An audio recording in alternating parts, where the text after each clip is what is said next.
Bharat public service commission mains examination 63rd mains examination का समान अध्ययन पेपर 2 का हम लोग आरटीआई के द्वारा मंगाया गया जो कॉपी है, जो आंसर बुक है, उसका एनालिसिस करेंगे इस वीडियो में। तो काफी इन्फॉर्मेटिव यह वीडियो होने वाला है।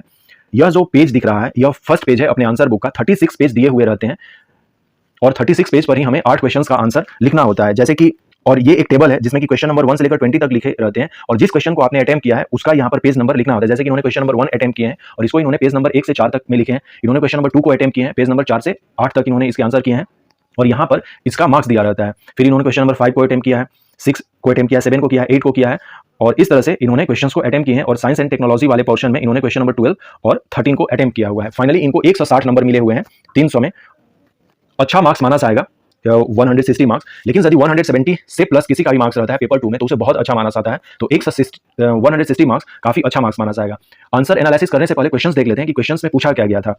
अभी भी जो 68 जो मेंस अपना होने वाला है उसमें भी 8 क्वेश्चंस अटेम्प्ट करने होंगे। 300 मार्क्स के ही जो हमारा क्वेश्चन पेपर होगा 3 घंटे ही मिलेंगे। क्वेश्चन पेपर जो है वो 3 सेक्शन में बटा रहता है, सेक्शन 1, सेक्शन 2 और सेक्शन 3। सेक्शन 1 से 3 क्वेश्चन अटेम्प्ट करने होते हैं, सेक्शन 1 से 3 क्वेश्चन अटेम्प्ट, सेक्शन 2 से भी 3 क्वेश्चन अटेम्प्ट और सेक्शन 3 से 2 क्वेश्चन अटेम्प्ट करते हुए 8 क्वेश्चन हमें अटेम्प्ट करने होते हैं। तो ये सारी चीजें हैं, इंस्ट्रक्शंस ऑलरेडी हम लोग देख लिए हैं। सेक्शन 1 जो है पेपर सेकंड का वो पॉलिटी से रिलेटेड क्वेश्चंस होते हैं। हर एक क्वेश्चन यहाँ पे 38 मार्क्स के होते हैं। जैसे कि फर्स्ट क्वेश्चन पूछा गया था कि critically examine the role of Election Commission of India in the conduct of free and fair election, what purpose does the electoral identity card serve in this regard. तो क्वेश्चन नंबर 1 भी इन्होंने attempt किया है। उसी तरह से question number 2 में पूछा गया था कि क्या आप सहमत हैं कि भारतीय राजनीति आज मुख्य रूप से वर्णात्मक राजनीति के बजाय विकास राजनीति के आसपास घूमती है, बिहार के संदर्भ में चर्चा करें। तो यही क्वेश्चन पूछा गया था। और नेक्स्ट क्वेश्चन नंबर 3 है। इस तरह से ऑलरेडी हम लोगों ने क्वेश्चन पेपर कई बार देखे हैं, वीडियो पढ़ा होगा कि किस तरह से क्वेश्चन पूछे गए हैं, देख सकते हैं। नेक्स्ट सेक्शन 2 जो होता है ये अपना इकोनॉमिक जियोग्राफी से होता है। यहाँ पर भी हर एक क्वेश्चन जो है वो 38 मार्क्स के होते हैं। 3 क्वेश्चन यहाँ से अटेम्प्ट करने होते हैं। तो ये सारे क्वेश्चन है। जैसे क्वेश्चन नंबर 7 पूछा गया कि भारत में गरीबी के अनुमान पर चर्चा करते हुए गरीबी के लिए जिम्मेदार कारकों की व्याख्या करें। भारत सरकार द्वारा गरीबी दूर करने के लिए कौन कौन से कार्यक्रम चलाए जा रहे हैं, यहाँ पे भारत सरकार के बारे में पूछा गया है। नेक्स्ट क्वेश्चन नंबर 8 है। Explain the reason why India's major large scale industries have been established in geographical area in some special areas, explain मे की इंडस्ट्रीज ऑफ इंडिया। जो मेजर इंडस्ट्रीज जो इंडिया के हैं वो हमें यहाँ पे एक्सप्लेन करने हैं। इस तरह से क्वेश्चन दिए गए हुए हैं। नेक्स्ट सेक्शन 3 है। सेक्शन 3 जो है ये साइंस एंड टेक्नोलॉजी के क्वेश्चंस होते हैं। यहाँ से दो क्वेश्चन अटेम्प्ट करने होते हैं और सेक्शन 3 के जो क्वेश्चंस होते हैं हर एक क्वेश्चन वो 36 मार्क्स के होते हैं। जैसे यहाँ पर क्वेश्चन नंबर 10 में पूछा गया था कि explain in detail how the advance in the field of nuclear energy helped in development of our country, also comment on the use of nuclear energy in power production field, outline the positive and negative sides of nuclear energy. तो नाभिकीय ऊर्जा के बारे में question पूछा गया था। Next question number 11 जो है उपग्रहों की अंतरिक्ष में स्थापित करने के क्षेत्र में भारत ने क्या, यानी कि सैटेलाइट की जो लॉन्चिंग है स्पेस में उसके बारे में पूछा गया था। उसी तरह से नेक्स्ट क्वेश्चन नंबर 12 है। What do you mean by software. Software से रिलेटेड क्वेश्चंस यहाँ पर पूछे गए थे कि देश के आर्थिक विकास में कैसे सॉफ्टवेयर उद्योग रीढ़ की हड्डी के समान है, समझाएं। कंप्यूटर की भाषाओं के विकास पर अपना मत स्पष्ट करें तथा समझाएं कि हमारे देश का इस क्षेत्र में क्या योगदान रहा। और नेक्स्ट क्वेश्चन है ग्लोबल वार्मिंग से रिलेटेड।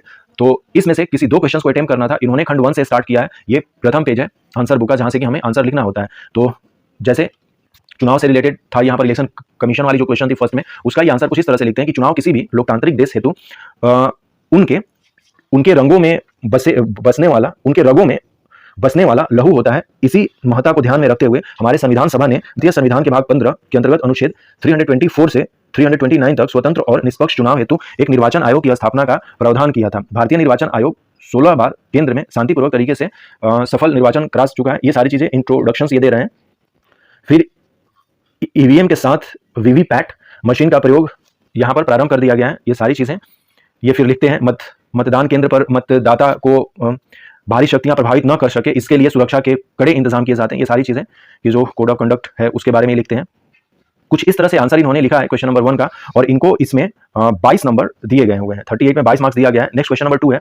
भारत एक विविधता वाला देश है जहां पर अनेक जाति संप्रदाय धर्म आदि के लोग निवास करते हैं। स्वतंत्रता के बाद विभिन्न राजनीतिक दलों ने भारत की इस विविधता को अपने राजनीतिक स्वार्थ की पूर्ति हेतु प्रयोग किया और समाज को जाति धर्म आदि में बांटकर अपनी रोटियां सेकती रही। लेकिन जैसे जैसे तो इस तरह से कुछ चीजें ये लिख रहे हैं। आज जनता धर्म जाति समुदाय आदि के आधार पर समाज को बांटने वाले राजनीतिक दलों को कही गई बातों पर उतना ध्यान ही नहीं देती। जैसे 17वीं लोकसभा चुनाव जो हुआ था अपना से पूर्व राम मंदिर आदि मुद्दों को उठाया जा रहा है। तो अधिकांश मतदाता राजनीतिक दलों की इस सोच तथा इससे लाभ उठाने की उसकी मंशा को समझते हैं और विकास इतनी ज्यादा हम खुलकर इधर बात नहीं कर सकते हैं। ये सब अलग मैटर है। तो इस पर भी हमें ध्यान देना होगा। इस आंसर को इसीलिए हम लोग देख रहे हैं कि क्या चीजें हम लोग लिख सकते हैं और इसके लिए मेहनत करना होता है। पहले एग्जामिनेशन हॉल में जाने से पहले इन सारी चीजों को जब हम लोग देख सकते हैं तो लिख सकते हैं कि भाई ये सारी चीजें इस तरह से हम नहीं लिख सकती हैं। ठीक है, तो फाइनली इस तरह से कुछ चीजें हैं और इनका कुछ आंसर इस तरह से इस चीज़ का दिया गया है। और समग्रतः कहा जा सकता है कि हमारा लोकतंत्र जैसे जैसे परिपक्व हो रहा है, हम धीरे धीरे ही सही किंतु मजबूती के साथ वर्णात्मक राजनीति से विकास की राजनीति की तरफ बढ़ रहे हैं। वही चीज़ इसमें पूछा गया था, इसमें इनको 22 नंबर दिए गए, अच्छा माना जाएगा, लेकिन और इसमें मार्क्स आ सकता था, जैसे कि इसमें और बेहतर तरीके से कि विकास की डेवलपमेंट, जैसे कि हम गवर्नमेंट की स्कीम्स को दिखाते हैं कि गवर्नमेंट जो है अपनी स्कीम की बातें करती हैं इलेक्शन में आने से। ओके, तो ये सब क्या है, ये डेवलपमेंट वाली है। वो रीजनल जो पार्टियां हो या जो नेशनल पार्टी हो, वो सब इस काम को करती हैं अभी। तो इस तरह से हम लोग कुछ कर सकते थे। Next question number 5। Question number 5 जो है, इसमें ये लिख रहे हैं कि भारतीय संविधान संघीय प्रणाली को दर्शाता है जिसमें केंद्र एवं राज्य के मध्य शक्तियों का स्पष्ट वितरण दिखता है। संघीय प्रणाली के कारण केंद्र और राज्य अगर अपनी सीमा में रहकर अगर कार्य करें तो यह संविधान को मजबूती प्रदान करते हैं। संघीय ढांचा से रिलेटेड क्वेश्चन था। आगे ये लिखते हैं कि नीति आयोग के आने से पूर्व स्थापित योजना आयोग, नीति आयोग जो है 1 जनवरी 2015 को आया था, उससे पहले प्लानिंग कमीशन था। तो टॉप टू बॉटम की ये बात कर रहे हैं, हाल में केंद्र सरकार द्वारा जिला स्तर के नीचे, ठीक है, ये सारी चीज़ें जो हैं लिखी जा सकती हैं। सेंटर स्टेट डिसेंट्रलाइज को लेकर इसमें इनको पहले 22 नंबर दिया गया था, फिर इसमें इनको 18 नंबर दिया गया है। फाइनली खंड 2 जो है, ये जो है इकोनॉमिक जियोग्राफी से क्वेश्चंस होते हैं। इसमें इन्होंने क्वेश्चन नंबर 6 को अटेम्प्ट किया है। भारत एक कृषि प्रधान देश है जहां की 52% आबादी कृषि क्षेत्र में कार्यरत है जैसे। और फाइनली ये कुछ बता रहे हैं कि जीडीपी में इसकी योगदान क्या है, कृषि की जोत के आकार। क्वेश्चन नंबर 6 इन्होंने अटेम्प्ट किया है सेक्शन 2 का। तो देखते हैं कि इसमें क्या क्वेश्चंस पूछे गए थे सेक्शन 2 में। जैसे एक बार और देख लेते हैं। सेक्शन 2 में पहला ये क्वेश्चन पूछा गया था कि वर्तमान में भारतीय कृषि की प्रमुख समस्याओं पर प्रकाश डालते हुए उन्हें दूर करने हेतु सुझाव दें, साथ ही भारत कृषि के विकास हेतु सरकार द्वारा चलाए जा रहे प्रमुख कार्यक्रमों की चर्चा करें। इसमें हम लोग समझते हैं कि वर्तमान में भारत कृषि की प्रमुख समस्याओं को बताना है सबसे पहले, और प्रकाश डालते हुए उन्हें दूर करने के सुझाव भी देने। सबसे समस्या बताना है कि भारतीय कृषि की समस्या, और फिर उसको खत्म करने के सुझाव, और साथ ही भारतीय कृषि के विकास हेतु सरकार द्वारा चलाए जा रहे प्रमुख कार्यक्रमों की चर्चा भी हमें करनी है। क्वेश्चन नंबर 6 में पूछा गया था। क्वेश्चन नंबर 7 में जो है पॉवर्टी एलिमिनेशन से क्वेश्चन पूछे गए थे। और क्वेश्चन नंबर 5 जो था, इसमें केंद्र प्रायोजित योजनाएं केंद्र और राज्यों के बीच हमेशा विवाद का मुद्दा रहती हैं, प्रासंगिक उदाहरणों का हवाला देते हुए इसको चर्चा करना था, जो कि ऑलरेडी हम लोगों ने देख लिया। तो क्वेश्चन नंबर 6 और 7 में इस तरह से है, भारतीय कृषि की व्यवस्था को लेकर दिया गया है। क्वेश्चन नंबर 6 जो है यहाँ से स्टार्ट होता है खंड 2 का। तो इन्होंने बताया कि भारत जोत का आकार, ये एक समस्या है कि जनसंख्या के बेतहाशा बढ़ोतरी से कृषि जोत का आकार घटता जा रहा है और कृषि पर निर्भर लोगों की जनसंख्या बढ़ती जा रही है। इससे इन छोटे जोतों पर वैज्ञानिक ढंग से खेती नहीं हो पाती है। ये सारी चीज़ें। फिर शिक्षा है, इस तरह से ये सारी समस्याएं कृषि और किसान की ये दिखा रहे हैं। इसके अलावा एमएसपी का सही से भुगतान नहीं, समय से भुगतान नहीं, ये बिचौलियों की काफ़ी इस तरह से अधिक संख्या, आपदा की बारंबारता, इस तरह से लिखते हैं। इन समस्याओं को दूर करने हेतु प्रयास किए जा सकते हैं, जैसे कि जोतों की चकबंदी कर सरकारी कृषि को बढ़ावा, किसानों को फसल को उपजाने संबंधित शिक्षा और इस पर कार्यशाला का आयोजन करके, ये सारी बातें बता रहे हैं। फिर सरकार द्वारा इसके विकास हेतु चलाए गए विभिन्न योजनाओं, जैसे कि प्रधानमंत्री फसल बीमा योजना, केंद्र सरकार ने किसानों के फसल को विभिन्न प्राकृतिक आपदाओं से बचाने के लिए, ये सारी चीज़ें लिख रहे हैं। प्रधानमंत्री फसल बीमा, जिसमें कि 2% खरीफ के लिए, 1.5% रबी, और जो हॉर्टिकल्चर था उसके लिए 5% प्रीमियम पर जो है बीमा दिया जा रहा था। तो इस तरह से चीज़ें हैं ये। कुसुम योजना, प्रधानमंत्री अन्नदाता आय संरक्षण योजना, बहुत सारी योजनाओं को इन्होंने, ऑपरेशन ग्रीन, ई नाम, ये सारे पोर्टल्स हैं। बिहार सरकार द्वारा लागू की गई प्रधानमंत्री कृषि सहायता योजना, मृदा स्वास्थ्य कार्ड जो है, इसमें इनको 23 मार्क्स मिले हैं, काफ़ी अच्छा मार्क्स दिया गया है। और यदि बेहतर होता तो इसमें 25-26 मार्क्स दिए जा सकते थे आराम से। नेक्स्ट क्वेश्चन नंबर 7 जो है, भारत में गरीबी रेखा से रिलेटेड जो क्वेश्चन था उस पर इन्होंने इस तरह से कुछ आंसर लिखा है और इसको डिफाइन किया है कैलोरी वाले पर, 21, 100 और 24 कैलोरी के अकॉर्डिंग उसका डिफिनेशन। वर्तमान में गरीबी के निर्धारण हेतु मल्टी डायमेंशनल पॉवर्टी इंडेक्स को सार्वभौमिक मान्यता है, जिसमें 10 सूचकांक के आधार पर, ऐसा कुछ नहीं है। ये चीज़ जो है हमारे इंडिया में जो है वो NSSO इसकी डिसाइड करती है। वर्तमान में गरीबी के निर्धारण हेतु इसको थोड़ा सा देखना होगा। इन्हीं सारी चीज़ों को हमें ठीक करना होगा कि क्या हम लोग कर सकते हैं। फिर यहाँ लिखा गया है कि कृषि पर जनसंख्या की अत्यधिक निर्भरता, विनिर्माण क्षेत्र का पिछड़ापन होना, शिक्षा, स्वास्थ्य, ये सारी बातें ये लिख रहे हैं।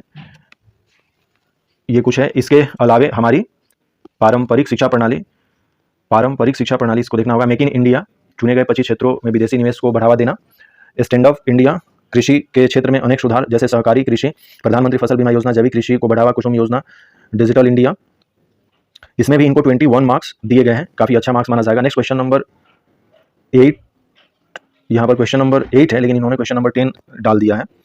अनेक उद्योग, जो कुछ इसमें इन्होंने कुछ लिखा है और मैप भी बनाया है इंडिया का इन्होंने, और फाइनली इसको इनमें 19 नंबर दिया गया है, जबकि क्वेश्चन नंबर गलत लिख दिए थे, लेकिन फिर भी इनको इसमें पूरा का पूरा मार्क्स दिया गया है, काटा नहीं गया एक भी नंबर। फिर खंड 3 जो है साइंस एंड टेक्नोलॉजी का क्वेश्चन नंबर 11 इन्होंने अटेम्प्ट किया है, जैसे कि भारत स्वतंत्रता प्राप्ति के बाद निरंतर अनेक बाधाओं के कारण प्रगति, और ये उपग्रह वाला जो क्वेश्चन था, इसरो की स्थापना इस समय होती है और फिर इस तरह से चीज़ें आगे बढ़ती हैं। जो बहुत सारी चीज़ें इसरो की अचीवमेंट यहाँ पर दिखाया जा रहा है, ये सारी चीज़ें हैं, हम लोग देख सकते हैं। इसमें इनको 18 नंबर दिए गए हैं। नेक्स्ट क्वेश्चन नंबर 13 है, पृथ्वी अनेक प्रकार के गैसों से, जो कि इसमें तापमान बढ़ने से ग्लोबल वार्मिंग वाला ये क्वेश्चन है। तो कुछ इस तरह से ये लिखते हैं कि भारत द्वारा 2022 तक 175 गीगावाट का उत्पादन करना है नवीकरणीय ऊर्जा के थ्रू, जिसमें कि सोलर विंड्स का जो भी है। इसमें इनको 17 नंबर दिए गए हैं और फाइनल इनको 160 मार्क्स मिले थे पेपर सेकंड में। तो ये हम लोगों ने सेकंड पेपर का एनालिसिस किया जो आरटीआई के द्वारा कॉपी निकाला गया है। तो किस तरह से मार्किंग किया जाता है बिहार पब्लिक सर्विस कमीशन के द्वारा मेंस के एग्जामिनेशन में, ये सारी चीज़ें हम लोग इस वीडियो के माध्यम से देखें। सो नेक्स्ट वीडियो में हम लोग मिलते हैं। Thanks and take care.